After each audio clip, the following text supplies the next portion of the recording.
नमस्कार, आप देख रहे हैं कच्चा चिट्ठा। मैं हूं आपके साथ प्रीति रघुनंदन। लगता है पाकिस्तान का हृदय परिवर्तन हो गया है। आतंक को बढ़ावा और भारत के खिलाफ छद्म युद्ध छेड़ने वाले पाकिस्तान के सुर बदल गए हैं। पाकिस्तान के सेना प्रमुख कमर जावेद बाजवा ने कश्मीर मुद्दे का शांतिपूर्ण समाधान तलाशने की बात कही है।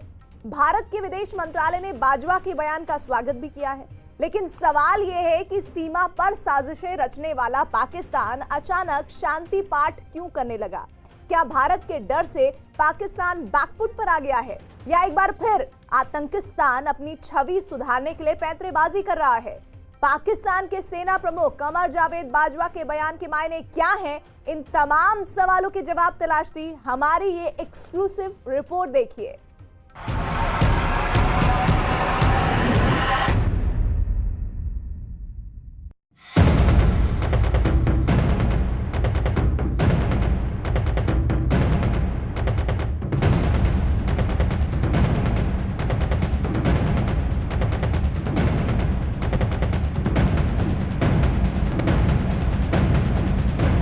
हिंदुस्तान से डरे आतंकिस्तान का आत्मसमर्पण।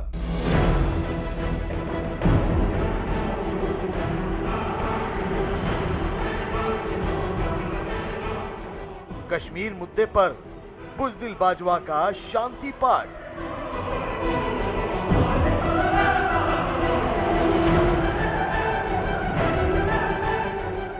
बदले सुर या पाकिस्तान का नया पैंतरा?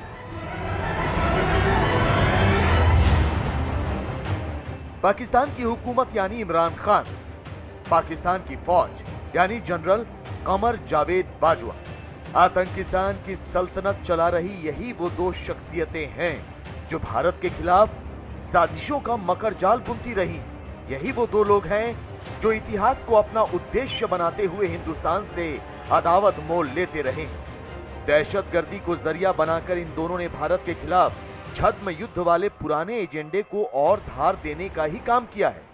लेकिन अचानक पाकिस्तान के सेना प्रमुख कमर जावेद बाजवा के सुर बदल गए और तेवर नरम पड़ते दिख रहे हैं। आपको ये बात जानकर हैरानी होगी कि पाकिस्तान के सेना प्रमुख जनरल बाजवा ने कश्मीर का शांतिपूर्ण हल तलाशने की अपील की है।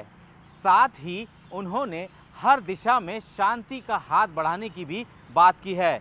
लेकिन जनरल बाजवा का ये बयान हजम इसलिए नहीं हो रहा है क्योंकि पाकिस्तान अपनी फितरत से बाज नहीं आ सकता। एलओसी पर सीजफायर वायलेशन हो या फिर आतंकियों को पनाह देना, पाकिस्तान लंबे समय से भारत विरोधी गतिविधियों का एक अड्डा बना हुआ है। पाकिस्तान के सेना प्रमुख कमर जावेद बाजवा का कश्मीर मुद्दे पर शांति पाठ वाकई गले नहीं उतरता। लेकिन फिलहाल सच तो यही है कि पाकिस्तान बैकफुट पर है। भारत की रणनीति, कूटनीति और आक्रामकता से पाकिस्तान भयभीत है। यही नहीं, पाकिस्तान पर अमेरिका का दबाव भी है और एफएटीएफ की लटकती तलवार भी। ऐसे में मरता क्या ना करता, दिखावे के लिए ही सही, लेकिन आतंकिस्तान ने कश्मीर मुद्दे का शांतिपूर्ण समाधान तलाशने की बात कही है। पाकिस्तान सेना की मीडिया विंग ISPR ने सिर्फ बयान ही जारी नहीं किया है, बल्कि इस बाबत पाकिस्तान के सेना प्रमुख ने भी एक बयान दिया है। कमर जावेद बाजवा ने कहा है कि पाकिस्तान और भारत को कश्मीर मुद्दे को गरिमापूर्ण और शांतिपूर्ण तरीके से हल करना चाहिए। पाकिस्तान एक शांति प्रिय देश है जिसने क्षेत्रीय और वैश्विक शांति के लिए बहुत बड़े बलिदान दिए हैं। हम परस्पर सम्मान और शांतिपूर्ण सह अस्तित्व के आदर्श पर चलने को लेकर प्रतिबद्ध हैं। ये सभी दिशाओं में शांति का हाथ बढ़ाने का समय है। हालांकि भारत ने पाकिस्तान के सेना अध्यक्ष कमर जावेद बाजवा के इस बयान का स्वागत किया, लेकिन अचानक पाकिस्तान की ओर से शांति का राग अलापना साजिशों और चालबाजी की आशंकाओं को भी जन्म देता है। सवाल खड़े करता है कि पाकिस्तान जैसा दुश्मन क्या सिर्फ डर से शांति पाठ कर रहा है, या फिर इसके पीछे उसका कोई नया पैंतरा? पाकिस्तान कभी भी भारत के साथ शांति नहीं चाहता है। अगर वो शांति चाहता तो कश्मीर का मुद्दा बहुत पहले हल हो जाता है। तो पाकिस्तान ने कभी शांति चाही नहीं है और वो ज़बरदस्ती करके टेररिज्म का रास्ता अभी तक भी उसने अपनाया है।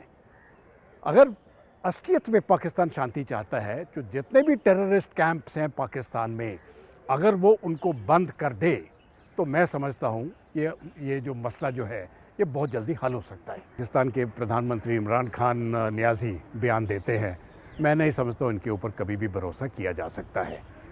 अभी इस समय पर जो दबाव पाकिस्तान के ऊपर पड़ा है वो इसी महीने में FATF की सुनवाई होगी और मुझे लगता है कि पाकिस्तान पूरी कोशिश करेगा ग्रे लिस्ट से निकलने की। भारत की ये कोशिश होगी कि उसको ब्लैक लिस्ट में लिया जाए, लेकिन मुझे लगता नहीं है कि पाकिस्तान ब्लैक लिस्ट में जाएगा, वो ग्रे लिस्ट में ही रहेगा। पाकिस्तान ने हाल ही में गिलगित बाल्टिस्तान में चुनाव के जरिए यथास्थिति बदलने की कोशिश की है। पाकिस्तान ने पिछले साल यानी 2020 में सीज फायर उल्लंघन का रिकॉर्ड बनाया है।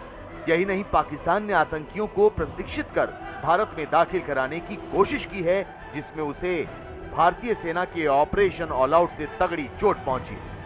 पहले आपको इन सब से जुड़े कुछ आंकड़े दिखाते हैं और उसके बाद बताएंगे कि इनका बुज़दिल बाजवा के शांति पाठ से क्या संबंध है। गृह मंत्रालय के मुताबिक पिछले साल जम्मू कश्मीर में 244 आतंकी घटनाएं हुई, जिनमें 221 आतंकी मारे गए। पिछले साल पाकिस्तान की ओर से सीज फायर उल्लंघन के 5133 मामले सामने आए, जिसकी वजह से 22 आम नागरिक मारे गए और 24 जवान शहीद हुए। 2019 में सीज फायर उल्लंघन के 3479 मामले सामने आए थे, जबकि 2018 में 2140 सीज फायर उल्लंघन के मामले दर्ज किए गए। अब आपको बताते हैं कि इन आंकड़ों का बाजवा के शांति वाले बयान से क्या संबंध है। दरअसल गृह मंत्रालय के पाकिस्तान की बदनीयती के ये सबूत पेश करने के चंद घंटे बाद ही बाजवा ने शांति की बात की। मतलब ये कि पाकिस्तान सिर्फ अपने दाग धोने की कोशिश कर रहा है। यकीन नहीं आता तो गौर से सुनिए पाकिस्तान के विदेश मंत्री शाह महमूद कुरैशी का चंद घंटे पहले दिया गया ये बयान। जब कश्मीर का मसला 5 अगस्त के बाद तूल पे था और दुनिया की तवज्जो उस पर थी, उस वक्त हमारी ऑपोजिशन अगर कश्मीर को तरजीह देती और इस्लामाबाद के धरने पर तवज्जो न देती तो शायद अटेंशन डाइवर्ट न होती। दरअसल पाकिस्तान कश्मीर मुद्दे का शांतिपूर्ण हल चाहता ही नहीं है, वो तो सिर्फ नौटंकी कर रहा है। तो आपको बता दें कि कंगाली के दौर से बाहर निकलने की कोशिश भी बाजवा के शांति पाठ की एक वजह है।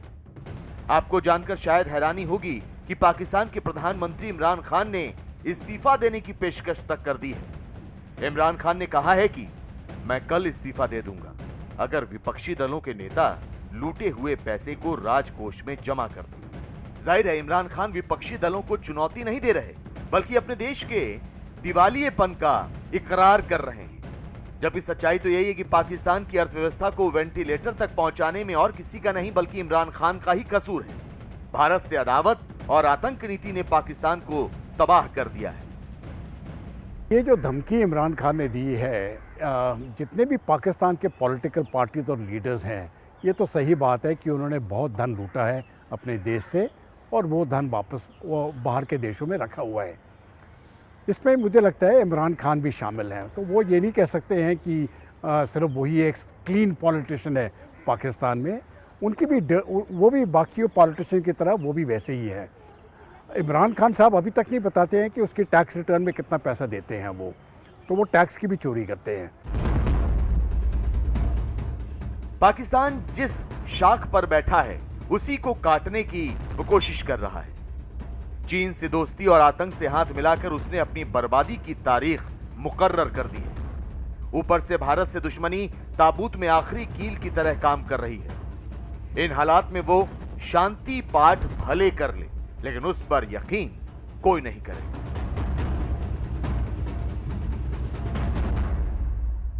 दरअसल पाकिस्तान की हुकूमत कट्टरपंथियों को सिर आंखों पर बिठाती रही है। ये बात अब किसी से भी छुपी हुई नहीं है। मगर कहते हैं ना कि चोर चोरी से जाए लेकिन हेराफेरी से ना जाए, तो पाकिस्तान का भी यही हाल है। टेरर फंडिंग के नाम पर पाकिस्तान के काउंटर टेररिज्म डिपार्टमेंट ने जमात उद दावा के सरगना हाफिज सईद के खिलाफ बड़ी कार्रवाई का दिखावा करके एक बार फिर दुनिया की आंखों में धूल झोंकने की कोशिश की। लेकिन सच्चाई यह है कि हाफिज सईद आज भी अपने मन का राजा है और जैसा चाहता है रहता है, जहां चाहता है चला जाता है। पाकिस्तान का झूठ बेनकाब, गिरफ्तारी तो महज दिखावा है। आजाद घूम रहा है हाफिज सईद, अस्पताल में इलाज करवा रहा है सैयद सलाहुद्दीन।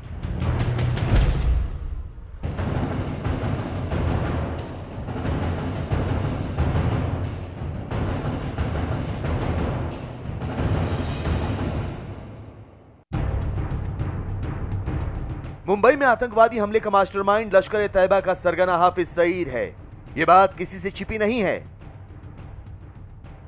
हाफिज सईद पाकिस्तान की बदनाम खुफिया एजेंसी आईएसआई की कठपुतली है, यह भी सब जानते हैं।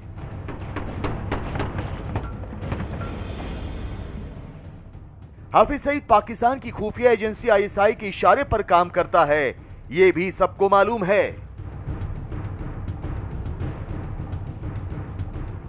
हाफिज सईद यानी आतंक का वो आका जिसके सिर पर अमेरिका ने $10 मिलियन यानी 74 करोड़ का इनाम रखा है।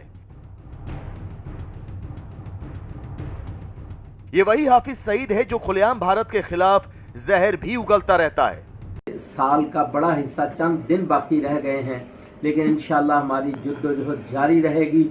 अगला साल इससे भी ज़्यादा इंशाल्लाह हम भरपूर तौर पे कश्मीर के नाम करके, कश्मीर के मसले को उजागर करके इंशाल्लाह आज़ादी की मंजिल तक पहुंचाने की कोशिश करेंगे। मुंबई हमले के गुनहगार हाफिज सईद को पाकिस्तान की अदालत ने टेरर फंडिंग केस में 15 साल की सजा सुनाई है। जमात-उद-दावा के सरगना हाफिज सईद को पहले ही 21 साल की सजा सुनाई जा चुकी है। और सबसे हैरानी की बात यह है कि हाफिज सईद पिछले साल 17 जुलाई से ही पाकिस्तान की जेल में है।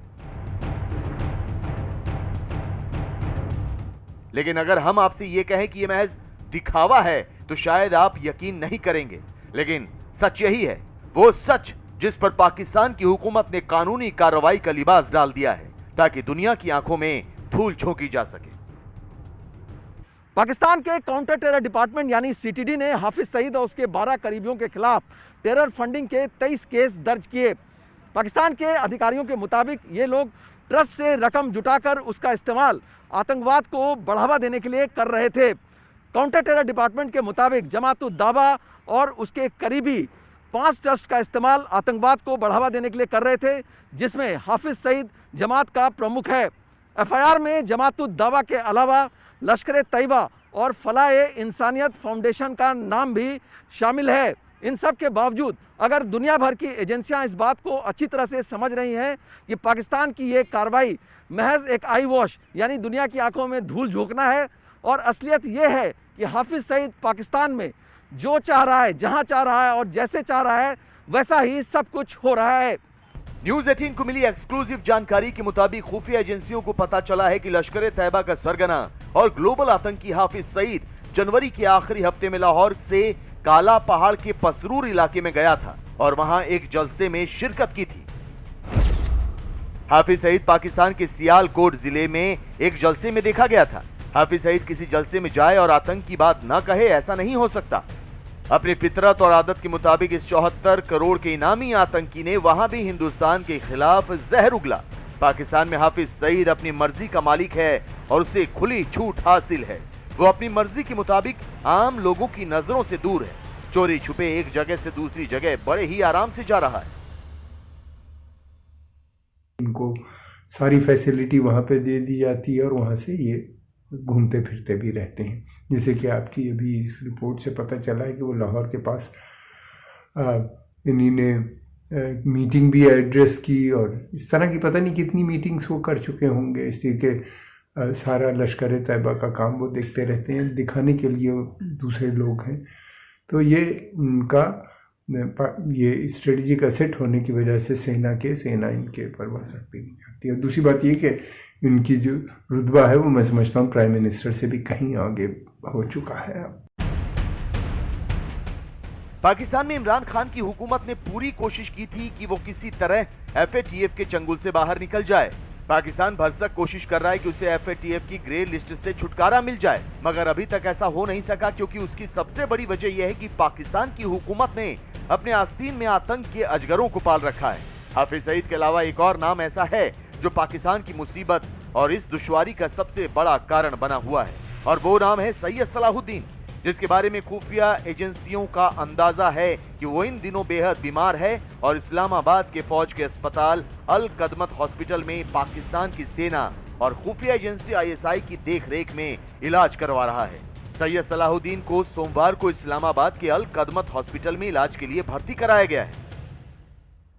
सलाहुद्दीन का बड़ा घनिष्ठ रिश्ता कश्मीर के आतंकवाद से है।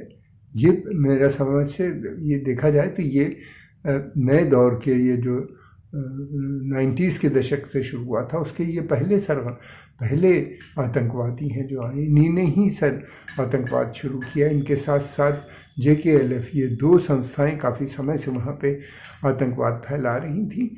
और सैयद सलाहुद्दीन की एक बड़ी इम्पोर्टेंट पोजीशन भी है आतंकवादी नेटवर्क में। ये सवरेन नेटवर्क के चीफ भी इनको माना जाता है, जो कश्मीर के अंदर ऑपरेट कर रहे हैं। पाकिस्तान की मीडिया चीख चीख कर सरकार से सवाल पूछती रही कि आखिर उसने FATF की सभी शर्तों पर कोई कार्रवाई क्यों नहीं की। पाकिस्तान की आवाम पूछती रही कि इमरान सरकार ने आतंकियों पर नकेल क्यों नहीं कसी। लेकिन सत्ता के नशे में चूर इमरान खान कान बंद किए रहे। नतीजा ये कि पाकिस्तान FATF की गहरी अंधेरी खाई से फिलहाल निकलता नजर नहीं आ रहा। ये वो अंधेरा है जहां पाकिस्तान के लिए सिर्फ तबाही।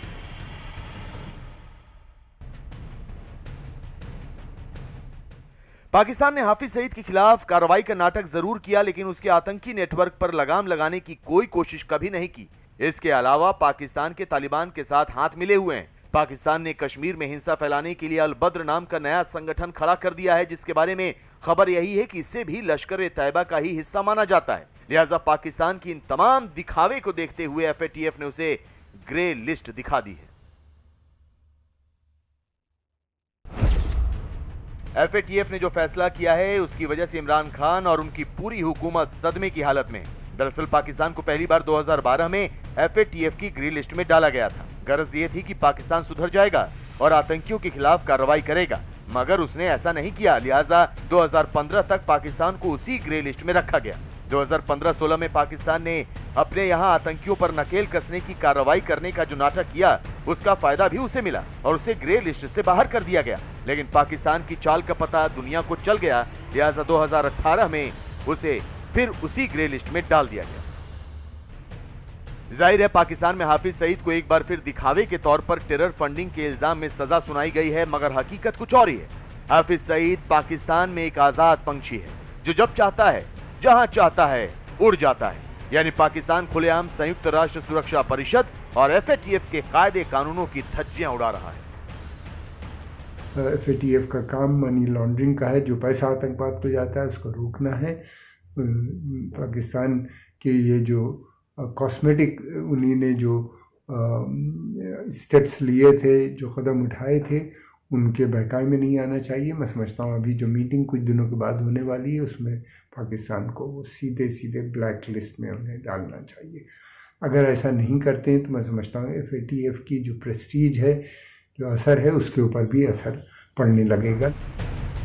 आतंकवाद के खिलाफ बनाए गए कानून की अनुसूची 5 के तहत पाकिस्तान की 7,600 आतंकियों की लिस्ट से 4,000 से अधिक नाम अचानक से गायब हो गए, जिसकी वजह से FATF की भौहें पहले से तनी हुई हैं। ऐसे में कयास ये लगाए जा रहे हैं कि इस बार पाकिस्तान को ब्लैकलिस्ट होने से कोई नहीं बचा पाएगा, और अगर ऐसा हुआ तो उसकी वजह से अब पाकिस्तान का बर्बादी की ओर तेजी से बढ़ना भी तय है।